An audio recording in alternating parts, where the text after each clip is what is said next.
Habari, karibu. Leo nataka nikueleze taratibu nzima za namna unapoweza kusia au kuzalisha miche ya kahawa. Kwanza kabisa, uzalishaji wa miche ya kahawa kwa kutumia mbegu huwa unaanza na uwepo wa mbegu. Kahawa huwa inapitia hatua mbili au vitalu viwili. Kitalu cha awali na kitalu cha pili, primary nursery and secondary nursery. Hivi ndivyo vitalu ambavyo huwa inapitia kabla haijaenda shambani. Sasa kuna mambo kadhaa ya msingi ambayo unapaswa kuyafahamu. Haya ni mambo kadhaa, yapo mengi. Haya ni mambo kadhaa ambayo nataka kukwambia ya msingi kabla haujaanza kusia mbegu yako ya kahawa. Jambo la kwanza ni unatakiwa utafute mbegu ambazo ni bora. Tafuta sehemu ambapo unapotolea mbegu inatakiwa iwe sehemu ambayo ni source inayoaminika. Yaani ni sehemu ambayo inaaminika. Chanzo cha mbegu yako kinatakiwa kiwe sehemu inayoaminika. Ukishaweza kupata mbegu, kitu cha pili cha kuangalia sasa ni sehemu unakoenda kuzisia, ambapo ndio kwenye kitalu cha kwanza sasa naongelea. Unatakiwa uangalie sehemu ambapo ni eneo ambalo lina rutuba. Eneo hilo pia linatakiwa lisiwe na asili au historia ya magonjwa au wadudu hatari, kwa mfano sisimizi, mchwa. Eneo hilo linatakiwa pia liwe ni eneo ambalo halituamishi maji.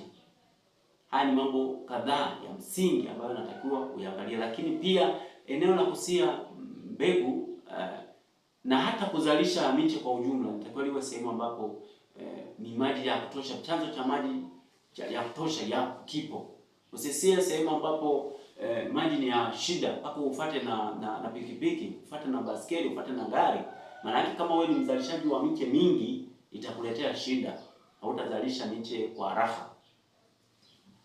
Hayo ni mambo kadhaa ya msingi sana ya kuzingatia. Sasa kwenye kuanza sasa kuzalisha kitalu cha kwanza, nisemee kwenye kitalu cha kwanza sasa tunapoanza, kabla ya kusia ni kama nilivyokuambia lazima uwe na mbegu. Sasa umeshapata mbegu zako, kitu ambacho tutatakiwa sasa kufanya, na eneo lako umeshaona tayari kwamba nitaenda kusia sehemu fulani, basi utatakiwa kwenda kulisafisha. Utalisafisha na slasher vizuri, utalisafisha na utalireki vizuri, utatoa takataka zote. Na baada ya kutoa takataka zote, basi utalikatua. Unalikatua tu kwa ujumla. Kishalikatua, basi kinachofuata ni kwamba utatakiwa sasa kupima kile chumba, vile vitanda sasa vya kusia. Inaweza kikawa kitanda kimoja au vitanda zaidi ya kimoja. Utapima. Kinatakiwa kitanda kile tunakiita seed bed. Kitanda cha kusia seed bed inatakiwa isizidi mita 2, isizidi mita 1 upana. Kwa sababu gani? Mtu aweze kuhudumia hicho kitanda kwa urahisi. Isije kama mtu anataka kunyeshea anakanyaga ndani. Anataka kuondolea magugu anakanyaga, lazima akanyage mguu ndani. Hiyo inakuwa sio nzuri. Sasa kwenye urefu wa kitanda inategemea na eneo. Kama eneo ni zuri liko flat vizuri, basi kitanda kinaweza kikawa na mita 4 au zaidi, mita 10 hadi zaidi. Kinaweza kikawa kirefu kulingana na eneo lilivyo. Sasa ukishapima eneo lako vizuri, kitanda kile umekipima, yani ile seed bed umeipima mita 1 upana na urefu ambao kutegemeana na nature ya eneo, basi hapo utakuwa umeshakamilisha maandalizi ya awali. Lakini maandalizi yatakuwa bado yanaendelea, kwa sababu nimeshasema eneo lile linatakiwa liwe la rutuba. Ukishamaliza sasa kupima, maana yake na uhakika pia utakuwa umebomoa yale ule udongo usiwe na mabonge, umebomoa kwa level vizuri. Basi kinachofuata ni kuweka mbolea. Unatafuta samadi iliyooza vizuri au mboji iliyooza vizuri. Weka kwenye kitanda chako marundo kadhaa. Unaweza kaweka kulingana na uwezo wa mbolea ulionayo. Kikubwa samadi iwe imeshawekwa pale, angalau rutuba ionekane pale. Na pia kama samadi unayo chache, unaweza ukatafuta pia udongo chini ya nini ule chini ya miti. Pia unaweza ukachota ndoo kadhaa ukaja ukachanganya na samadi kwenye hicho kitalu cha chini. Naongelea kitalu cha chini. Ukishamaliza hivyo, maana yake eneo lako kile kitanda utakuwa umetengeneza kitanda chenye rutuba. Baada ya hapo sasa utabonda yale ile mbolea, utaichanganya na rato au jembe. Ila rato ni nzuri sana. Utachanganya. Ukishachanganya unareki, unatoa zile takataka ambazo si nzuri, ambazo zinaweza zikawa ukija kuotesha mbegu zikaziba. Kwa hiyo unatoa takataka zote. Cha msingi ambacho nataka nikwambie kabla ya kusia mbegu yako, vile vitanda sasa unatakiwa uache gap. Kama unazalisha vitanda zaidi ya viwili, unatakiwa uache gap kila baada ya kitanda kimoja, gap kwa ajili ya mtu kupita anaponyeshea. Lakini pia unatakiwa uache hayo magepu kwa ajili ya mtu anaponyeshea au anapopiga sumu, maana yake inakuwa rahisi pia. Yaani kwa ufupi ni kwa ajili ya kupita kwa urahisi mle ndani kwa ajili ya kuhudumia kile kitalu chako. Sasa baada ya hapo utakachokifanya kingine ni kwamba kile kitanda unabidi uchimbe mashimo pembeni mwa kila kitanda. Utaweka nguzo. Hizi nguzo ndizo zitakazosaidia utakuja chomeke miti, ambapo sasa hiyo miti utakuja uweke miti kwa juu tena, ambayo sasa utafunika. Kama hauna shade net, basi unaweza kufunika nini miti, vitu asilia, kwa mfano majani ya migomba utaweka pale juu ili au majani tu ya kawaida ambayo ni mazuri, hayana mbegu ambayo inaweza kadondosha magugu. Kwa hiyo utaweka kwa juu pale. Lengo ni kwa ajili ya kivuli. Baada ya kusia mche yako isiwe inapatwa na jua la moja kwa moja. Kitanda kile kisiwe kinakauka kwa haraka. Hivyo ukishasia, unajua kinapokauka kile kitanda, ina maana maji yanakuwa mbegu ile inakuwa haipati maji ya kutosha. Mwisho wa siku itaoza, haitaota. Yaani zitaota mbalimbali. Kwa hiyo hicho ndicho utakachofanya cha awali. Na baada ya hapo sasa utakachokifanya ni kwamba utanyeshea vile kile kitanda chako leo, utakinyeshea ile seedbed, utainyeshea maji ya kutosha. Kesho yake sasa, ile jioni kabla ya kesho yake, tunasema angalau masaa 6, mbegu ya kahawa inatakiwa ilowekwe kwenye maji, ikae kwenye maji ili ipate maji ambayo yataisaidia kuja kuota haraka. Itaota kwa urahisi zaidi kama utailoweka kwenye maji kabla ya kuinyeshea, kabla ya kuiotesha. Vinginevyo ukiotesha hivi, maana yake itaota lakini kwa kuchelewa, tofauti na kama utailoweka kwenye maji kwanza. Unaweza ukailoweka ile jioni unapolala, saa za kulala, kabla hujalala unailoweka kwenye maji.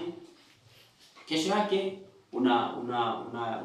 unaitoa, unaenda kusia. Lakini unaweza ukaifunga pia kwenye kuloweka. Sasa unaweza ukaifunga kwenye mfuko, kwenye gunia lake, na baadaye kama una pipa unaitumbukiza kwenye yale maji. Unaweka maji nusu, unatumbukiza mpaka unahakikisha imezama. Kwa hiyo hapo utakuwa umeiloweka vizuri. Baada ya hapo sasa, kama utakuwa umechelewa kuloweka kwa muda huo, basi angalau asubuhi unaweza ukaamka ukailoweka. Ikipata maji kuanzia saa 1 hadi saa 6 au masaa fulani, saa 5 saa 6, maana yake inakuwa imepata maji, imefyonza yale maji kwa kiwango fulani ambayo itaiwezesha sasa kwenda kuota. Sababu mbegu huwa nakueleza kwamba haihitaji mbolea ili iote, ila inahitaji vitu vichache. Yani haihitaji kirutubisho ili iote, ila inahitaji maji, inahitaji oxygen au kwa maana ya hewa, inahitaji pia joto na uoteshaji mzuri, kwamba isipelekwe kina kirefu na vitu vingine kadhaa. Lakini haihitaji kirutubisho chochote. Mbegu yoyote haihitaji kirutubisho chochote ili iote, ila ikishaota ndipo itakapohitaji kirutubisho hicho. Na ndio maana tunapoweka mbolea kwenye kitalu chetu, sio kwa maana ya kwamba mbegu ili ile mbolea iwezeshe mbegu kuota. No. ni kwa ajili ya kufanya mbegu baada ya kuota ile mizizi tu ikichomoka ianze kutumia ile mbolea ambayo tumeiweka, na hapo miche yako ndipo itakapokuwa kwa urahisi. Sasa tuendelee na habari ya uhusiaji wa mbegu. Sasa ukishaloweka, kesho yake sasa unapoenda utafika pale na utatakiwa sasa kuhakikisha lile eneo lako unaposia umelilevel vizuri. Unaweza kutumia ubao kwa nguo kalevo. Kama limekauka unaweza ukanyeshea tena, na baada ya hapo sasa utatakiwa kukwangua pale katikati. Unakwangua udongo kwenda pembeni vitalu vyote kwenye kile kitanda chote, unakwangua udongo ule wa juu, na hakikisha uwe ni mwepesi. Baada ya hapo, lengo la kukwangua hivi ni kwa ajili ya kukuja kukusaidia kufukia ile mbegu yako baada ya kuiotesha. Sasa baada ya kukwangua, maana yake utasia sasa mbegu zako. Kuna njia mbili sasa unaweza kuzitumia. Unaweza kusia ya kumwaga hivi kama unavyoona hapa, hivi ndivyo ilivyomwagwa, au njia nyingine unaweza ukaitumia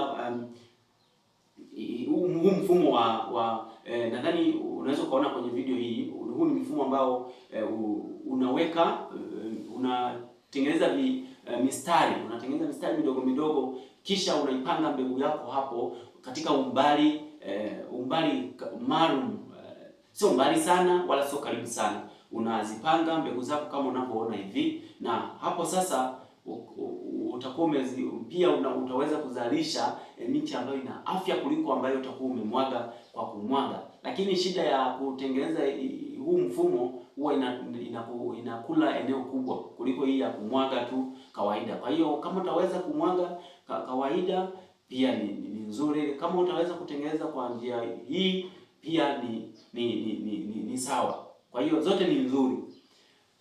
Baada ya hapo sasa utaendelea baada ya kusia sasa utafukia ule udongo ambao uliuweka pembeni. Utafukia kama ni mdogo, basi utatafuta mwingine laini utaufukia kwa juu, na baada ya kufukia basi utaweka matandazo. Unaweza kutumia matandazo ya nyasi kama haya, au unaweza kutumia magunia ya kahawa kama hivi unavyoona.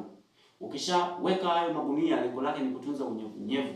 Na kama umeshasimika na miti yako sasa, kama niliyokuambia hapo awali, ni unaweza kuweka sasa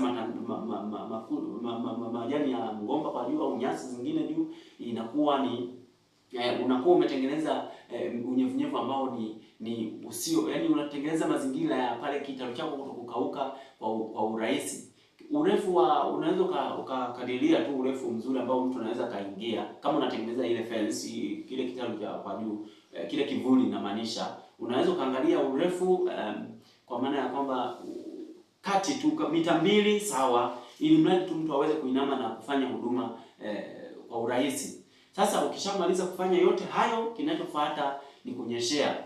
Utanyeshea kahawa yako baada ya kuweka yale magunia au yale matandazo. Utanyeshea vizuri na utaendelea kunyeshea kila siku, yaani hadi mbegu yako itakapoota.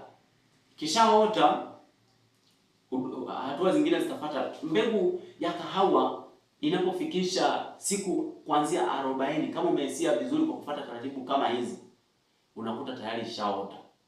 Na kwa hiyo hapo ndipo utaanza kujiandaa sasa kwenye siku ya 50 au 50 hadi 55, unakuta tayari ushaandaa sasa mazingira ya kuihamishia kwenye kitalu cha pili. Inakuwa tayari, na unatakiwa sasa uihamishie kitalu cha pili, kwa maana ya kwamba inatakiwa iende kwenye viriba kwa mapema sana, kabla haija establish mizizi ambayo inaweza ikasababisha shock. Unapoihamisha, maana yake inaweza ikapata damage, ikajeruhika. Kwa hiyo unatakiwa uwahi ikiwa bado midogo kama hii unaoiona hii.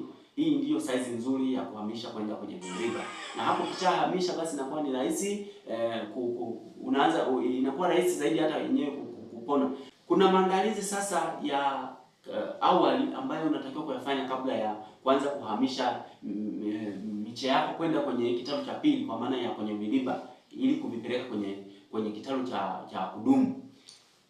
Jambo la kwanza ni udongo. Unatakiwa uandae udongo wa kujaza kwenye viriba ambao una rutuba. Angalia, tafuta udongo ambao upo kutoka maeneo ambayo hayajasumbuliwa, hayajalimwa muda mrefu. ule wa juu.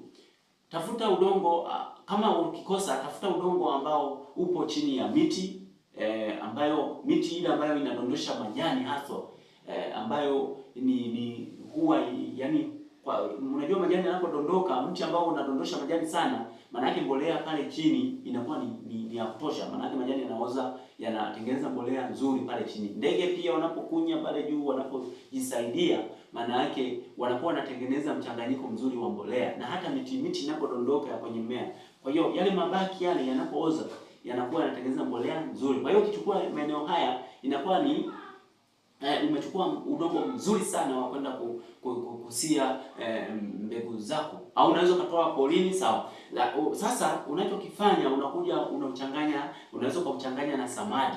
Unaweza ukatengeneza vipimo, unaweza ukaweka 2 kwa 1 au kulingana na jinsi samadi itakapopatikana. Unaweka udongo 2, samadi 1, kipimo yani, kwa maana kwa mfano kama unatumia ndoo ya lita 20, unachukua lita 22 za udongo, lita 21 ya samadi au mboji. Sio samadi tu, hata mboji unaweza kutumia hivyo. Na kama umepata udongo wa polini, unaweza kutumia pia udongo wa sehemu ambapo maeneo hayajalimwa kwa muda mrefu. Pia unaweza kuchukua ule udongo ukawa unauchanganya pia na ule udongo wa polini. Kipata na kisamadi pia unaweza kaongeza, lakini ili mradi ninachotaka kumaanisha ni kwamba utengeneze udongo ambao ni mzuri. Baada ya hapo sasa utajaza kwenye viriba kama unavyoona, utajaza namna hii kama unavyoona, unajaza kawaida hivi, unajaza na baadaye viriba vyako unavipanga sasa. Unavipanga kama unavyoona hivi, unavipanga.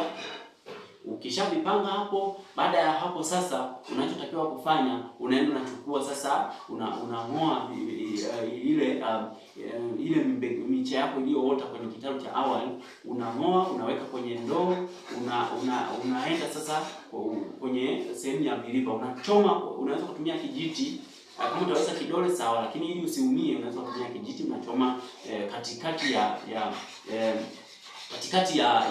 nani ya kile kiriba, ile udongo. Kwa hiyo ukishachoma pale unachomeka mbegu yako, lakini kabla ya kuchomeka kuna jambo ambalo nataka nitakwambia. Unatakiwa sasa ukate ule mzizi angalau kidogo wa ile miche yako ambayo umeing'oa kule, ili kuja kufanya mmea uanze kuestablish vizuri mizizi vizuri.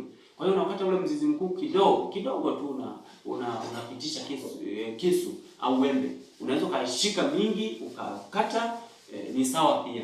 Kwa hiyo baada ya hapo unaichomeka kwenye yale matunda ambayo umetoboa ya kwenye viriba. Na baada ya hapo sasa unaifukia vizuri kwa kutumia udongo huo kwenye viriba. Utanyeshea kwa sababu tayari unakuta tayari imeshapangwa kwenye sehemu yake. Utanyeshea, utaendelea na huduma zingine. Kitu ambacho sasa unatakiwa kukizingatia ili uweze kukuza miche kwa iliyo bora, unatakiwa uzingatie maji, uzingatie dawa, magugu usiruhusu yakawepo, yaani udhibiti wadudu, udhibiti magonjwa, udhibiti na unyevunyevu. Usimamie unyevunyevu, hakikishe uko wa kutosha, lakini sio ule wa kuzidi, kwa sababu inaweza kuua dhambi inayofaa, kwa maana ya katakiuno. Kwa hiyo imeshika miche yako ile imeshika vizuri, imeanza kuonyesha dalili ya imepona yani. Kuna hizi booster unaweza kutumia ukapiga sasa kwenye miche yako ikiwa kitaluni, na unaweza kuwa unarudia kila mwezi unapiga booster. Hapo mbegu yako na miche yako itakuwa kwa haraka sana. Yaani mmea unatakiwa upate virutubisho vyote muhimu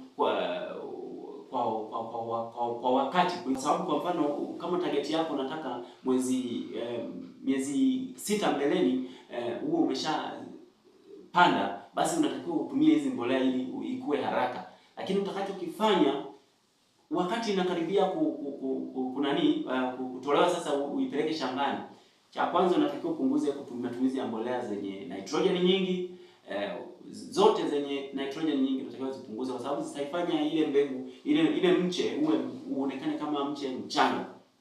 Kwa hiyo unatakiwa kupunguza matumizi ya mbolea hizo na hata mbolea kwa ujumla. Baada ya hapo utaanza kupunguza kivuli, kunyeshea pia unaweza kupunguza, ili mradi iweze kufanana na mazingira magumu ya shambani. Kwa hiyo ukija kwenda kuipanda, maana yake haitakufa miche mingi. Wengine unakuta ameshazalisha miche lakini anashangaa amezalisha kwenye viriba alafu bado ameipanda imekufa mingi na ananyeshea. Hii sababu huwa ni kwamba haukuiandaa vizuri. Hizo ulitumia mbolea nyingi za nitrogen kipindi imekaribia kupelekwa shambani au kuifanyia hardening off. Kwa maana ya kwamba kuitengenezea mazingira ya kuwa kuendana na mazingira ya shambani. Kama utahitaji kupata msaada sasa wa kuhusu swala hili la usiaji wa mbegu na uzalishaji wa mbegu wa kahawa, unaweza ukawasiliana na mimi 0656694167 au unaweza ukatumia ujumbe niunge nikakuunga kwenye group la WhatsApp ambalo sasa huko ni utakutana na wakulima na pia na mimi nipo huko. Kwa hiyo utapata usaidizi, swali lolote utaweza kuuliza na utasaidiwa.